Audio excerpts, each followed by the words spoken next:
తెలుగుదేశం పార్టీలో యువరక్తం ఎక్కించారు. పార్టీలోని అన్ని విభాగాల్లో యువతకు ప్రాధాన్యం ఇచ్చారు. పార్టీ వర్కింగ్ ప్రెసిడెంట్గా నారా లోకేష్ నియమితులయ్యారు. పొలిట్ బ్యూరోలో కొత్తవారిని నియమించారు. ముఖ్యంగా పార్టీలో యువ, మహిళా నాయకత్వం పెరుగుతూ వస్తోంది. పార్టీ ఆవిర్భావం నుంచి కొనసాగుతున్న వారు 60 సంవత్సరాలు పైబడిన వారు తమ వారసులకు అవకాశం ఇస్తున్నారు. అయితే సీనియర్లు సేవలను సైతం టీడీపీ వినియోగించుకునే అవకాశం ఉంది. ముఖ్యంగా సీనియర్లను శాసన మండలికి పంపడం ద్వారా సంప్రదాయంగా టీడీపీ మార్చుకోనున్నట్లు తెలుస్తోంది. ఎందుకంటే అనుభవజ్ఞుల సలహాలు రాజకీయంగానూ రాష్ట్ర ప్రయోజనాల పరంగా కీలకం. అందుకే ఇక్కడ నుంచి ఖాళీ అయ్యే ఎమ్మెల్సీ సీట్లలో సీనియర్లతోనే భర్తీ చేసేందుకు దాదాపు టీడీపీ నాయకత్వం ఒక నిర్ణయానికి వచ్చినట్లు తెలుస్తోంది.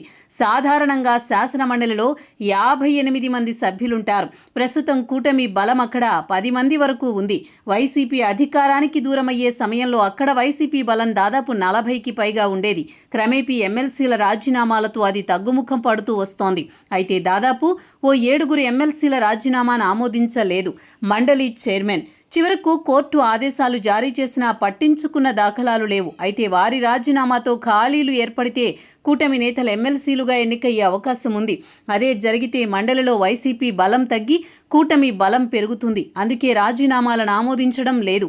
ఈ రాజీనామాలను ఆమోదించిన మరుక్షణం పార్టీలో సీనియర్లకు ఎమ్మెల్సీలుగా ఛాన్స్ ఇచ్చేందుకు చంద్రబాబు సిద్ధంగా ఉన్నట్లు తెలుస్తోంది.